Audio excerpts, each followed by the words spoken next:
नमस्कार students, class 10th chapter number 3 exercise 3.2 का question number 3 है। अनुपातों A1/A2, B1/B2 और C1/C2 की तुलना कर ज्ञात कीजिए कि निम्न रैखिक समीकरणों के युग्म संगत हैं या असंगत।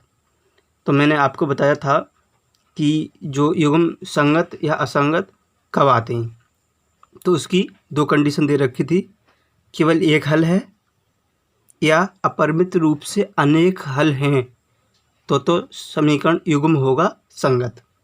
अगर कोई हल नहीं है तो हमारा समीकरण युग्म कैसा होगा? असंगत होगा। तो देखते हैं, तो हम तुलना कर लेते हैं। जैसे कि हमने A1 B1 और C1 माना था, A2 B2 C2। एक बात ध्यान दीजिए कि ये अचर पद हैं। अचर पद लेफ्ट हैंड साइड में होनी चाहिए या राइट हैंड साइड में होनी चाहिए, यानी कि दोनों एक ही साइड होने चाहिए। ऐसा ना हो कि एक तो राइट हैंड साइड, एक तो लेफ्ट हैंड साइड में और एक राइट हैंड साइड में। तो दोनों अचर पद एक ही तरफ होने चाहिए। लेफ्ट में हो तो दोनों ही लेफ्ट में हो, राइट में हो तो दोनों ही अचर पद राइट में हो। तो देखिए, करते हैं, तुलना करते हैं कि A1/A2 जैसे हमने क्वेश्चन 2 किया था उसी प्रकार से है।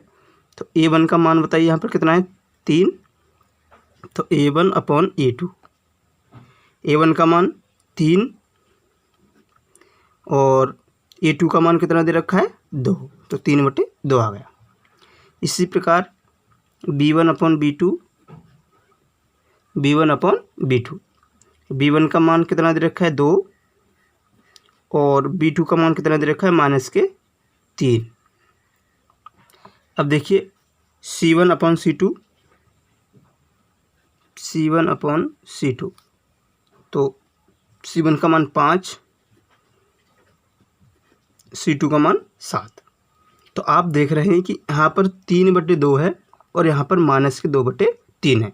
तो ये दोनों बराबर नहीं है। तो A1/A2 नॉट इक्वल B1/B2, यानी कि A1/A2 का मान है जो वो B1/B2 के मान के बराबर नहीं है। जब ये मान इसके बराबर नहीं है तो क्या होगा? केवल एक हल होगा या अद्वितीय हल होगा, और जो हमारा समीकरण युग्म होगा कैसा होगा? संगत होगा। इसीलिए समीकरण युग्म संगत होगा। समीकरण युग्म संगत होगा। नेक्स्ट क्वेश्चन है 2x - 3y = 8 और 4x - 6y = 9। तो देखिए, तुलना करते हैं A1/A2।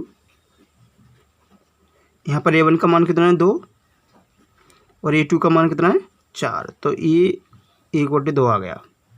ऐसे ही B1/B2,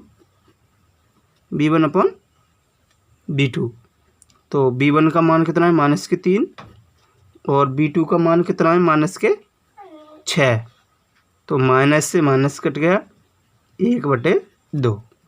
इसी प्रकार C1/C2, C1 का मान 8 और C2 का मान कितना है? 9। तो आप देख रहे हैं कि 1/2 यानी A1/A2।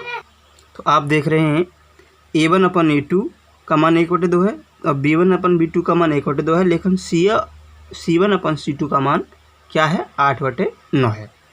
तो देखिए A1/A2 बराबर है B1/B2 नॉट इक्वल C1/C2, यानी ये दोनों मान तो बराबर हैं लेकिन C1/C2 का मान बराबर नहीं है। तो इसका कोई हल नहीं होगा। और मैंने बताया जब कोई हल नहीं है तो हमारा समीकरण युग्म कैसा होगा? असंगत होगा। ठीक है, तो इसीलिए समीकरण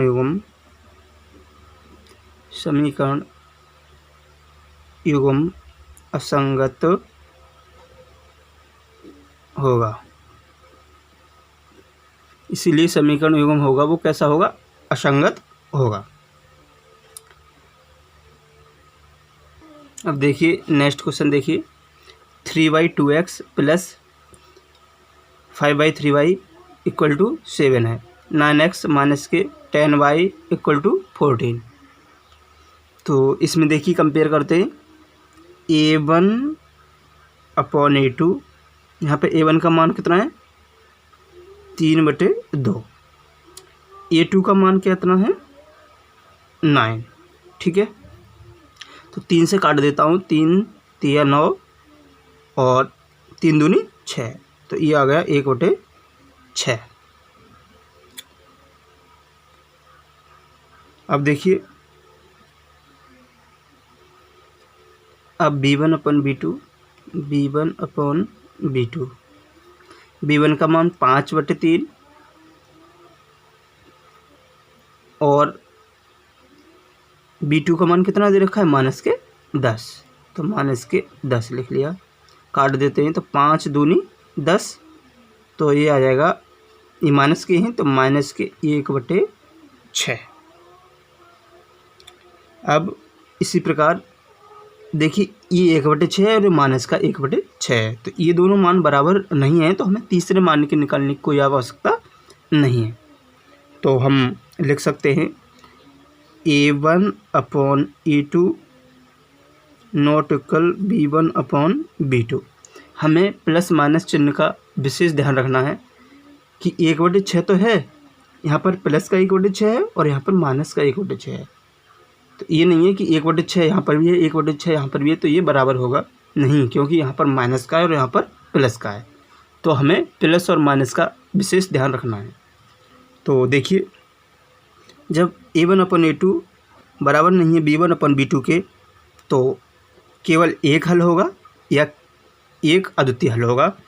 तो इसका जो समीकरण युग्म होगा वो कैसा होगा, संगत होगा।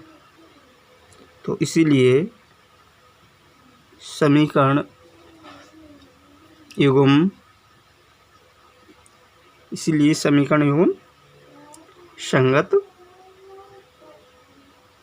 होगा। ठीक है, नेक्स्ट क्वेश्चन करते हैं। अब देखिए fourth question, 5x minus 3y equal to 11 minus 10x plus 6y equal to -22। तो देखिए तुलना करते हैं A1/A2। A1 का मान कितना है 5, A2 का मान कितना है -10, तो ये माइनस का 1/2 आ जाएगा। अब B1/B2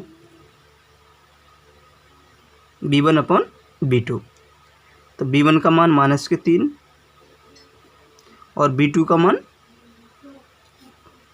6, तो माइनस के ये भी क्या आ जाएगा 1/2 आ जाएगा। 3 दूनी 6, काट दिया हमने। ऐसे ही C1/C2 तो 11 माइनस के 22, तो इसका मान भी कितना आ जाएगा -1/2। तो देखिए यहाँ पर A1/A2 का मान कितना है -1/2 है, B1/B2 का मान कितना है -1/2 है, C1/C2 का मान कितना है -1/2 है। तो इसका मतलब ये तीनों मान बराबर हैं। तो A1/A2 बराबर B1/B2 बराबर C1/C2। ये तीनों मान क्या है, बराबर हैं। ये तीनों मान बराबर हैं तो इसके अपरिमित रूप से अनेक हल होंगे, और अपरिमित रूप से अनेक हल होंगे तो समीकरण युग्म हमारा कैसा होगा, संगत होगा। इसीलिए समीकरण युग्म संगत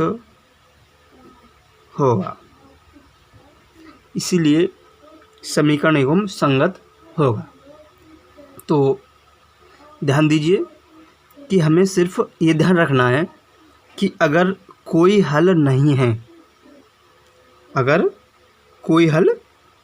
है तो हमारा समीकरण युग्म होगा असंगत।